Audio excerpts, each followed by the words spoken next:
آج آپ کو وزیر اعلیٰ بلوچستان سرفراز بگٹی کی زیر صدارت کابینہ کے تیئیسواں جو اجلاس ہوا اس کے فیصلوں کے حوالے سے آگاہ کرنے کے لیے تکلیف دی ہے۔ یہ اجلاس 2 روز تک جاری رہا، جس میں امن و امان، معاشی استحکام، زرعی اصلاحات، ادارہ جاتی بہتری اور عوامی فلاح سے متعلق جو امور ہیں اس پر تفصیلی طور پر اس 23ویں اجلاس میں غور کیا گیا۔ لیکن اجلاس کے ابتدا میں ہی 31 جنوری کو بلوچستان میں جو پیش آنے والے دہشت گردی کے افسوسناک واقعات تھے ان کی شدید الفاظ میں مذمت کی گئی اور شہداء کے جو درجات کی بلندی کے لیے دعا کی گئی اور شہداء کا جو رول تھا اسے خراج عقیدت پیش کیا گیا۔ اس کے ساتھ ساتھ کابینہ نے اس امر کا بھی اعادہ کیا کہ دہشت گردی کا جو ناسور ہے اس سے خاتمے کے لیے حکومت، سیکیورٹی فورسز متحد اور پرعزم ہے، اور حالیہ واقعات کے بعد جو فوری اور مؤثر اور بروقت رد عمل پر سیکیورٹی فورسز کو خراج تحسین پیش کیا گیا۔ اس کے ساتھ ساتھ زرعی شعبے میں انقلابی بہتری کے لیے کابینہ نے water conservation and productivity enhancement in Balochistan through climate smart agriculture منصوبے کی منظوری دی ہے،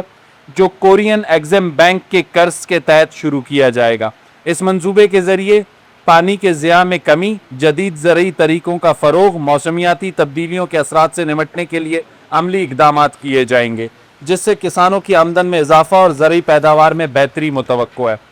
اس کے علاوہ کابینہ نے بلوچستان لینڈ لیز پالیسی 2026 کی منظوری دی ہے۔ سرمایہ کاری کے لیے نئے دروازے کھولے ہیں تاکہ اس پالیسی کے تحت زمینوں کے شفاف، منصفانہ اور مؤثر استعمال کو یقینی بنایا جا سکے، تاکہ صنعتی و تجارتی سرگرمیوں کو فروغ ملے اور روزگار کے مزید مواقع پیدا ہوں۔ اس کے ساتھ ساتھ غذائی تحفظ کے پیش نظر کابینہ نے انٹرم نیشنل ویٹ پالیسی 2025-26 برائے اسٹریٹجک ریزرو کی منظوری دی۔ اس فیصلے کے تحت محکمہ خوراک بلوچستان 0.50 ملین میٹرک ٹن گندم خریدے گا، تاکہ صوبے میں گندم کی دستیابی یقینی رہے اور کسی بھی ممکنہ ہنگامی صورتحال سے بروقت نمٹا جا سکے۔ اس کے ساتھ ساتھ وزیر اعلیٰ بلوچستان سرفراز بگٹی نے سرکاری گندم سے متعلق بے ضابطگیوں کی جو اطلاعات ہیں ان کا سختی سے نوٹس لیا ہے اور ایک پارلیمانی سب کمیٹی قائم کی ہے جو تمام تر صورتحال کا جائزہ لے کر اپنی رپورٹ وزیر اعلیٰ کو پیش کرے گی۔ وزیر اعلیٰ نے واضح کیا کہ اگر ان معاملات میں کوئی بھی بے ضابطگی پائی گئی تو جو ملوث عناصر ہیں انہیں معاف نہیں کیا جائے گا۔ کابینہ نے سرکاری گوداموں میں موجود پرانی گندم کی فروخت کے لیے قیمت کا تعین کرنے کے لیے چیئرمین CMIT کی سربراہی میں کمیٹی قائم کی ہے، جو مارکیٹ ریٹ اور گندم کی کنڈیشن کے مطابق قیمت کا تعین کر کے اپنی سفارشات مرتب کرے گی۔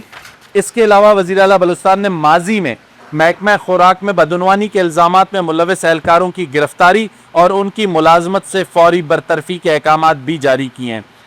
اس کے علاوہ بلوچستان ڈیولپمنٹ اتھارٹی کے جو ملازمین ہیں ان کی تنخواہوں کی ادائیگی کے لیے فنڈز کے اجرا کی منظوری دی گئی ہے۔ ساتھ ہی اہم فیصلہ کیا گیا ہے کہ BDA سمیت جو تمام خود مختار ادارے ہیں یا اتھارٹیز ہیں ان کی جامع تنظیم نو کی جائے گی تاکہ وہ مالی نظم و ضبط کو بہتر بنا سکیں۔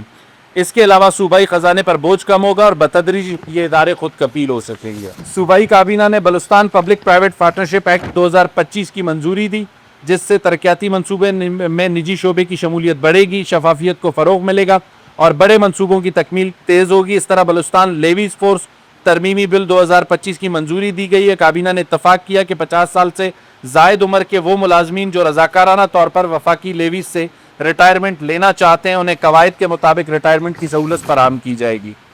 اجلاس میں IG پولیس نے سپی، نصیر آباد اور کچھی قومی شاہراہ کی امن و امان کی صورتحال پر کابینہ کو تفصیلی بریفنگ دی۔ صوبائی کابینہ نے IG پولیس کو واضح ہدایات جاری کی ہیں کہ قومی شاہراہ پر سیکیورٹی کے مؤثر اور پائیدار انتظامات یقینی بنائے جائیں اور 7 روز کے اندر جامع اور قابل عمل رپورٹ پیش کی جائے۔ حکومت بلوچستان اس عزم کا اعادہ کرتی ہے کہ صوبے میں قیام امن، معاشی استحکام، زرعی ترقی، غذائی تحفظ اور ادارہ جاتی اصلاحات کے لیے جو سنجیدہ، ٹھوس اور نتیجہ خیز اقدامات جاری رہیں گے۔ ہم عوام کو یقین دلاتے ہیں کہ ہر فیصلہ صوبے کے مفاد اور عوامی بہبود کو مد نظر رکھ کر کیا جا رہا ہے۔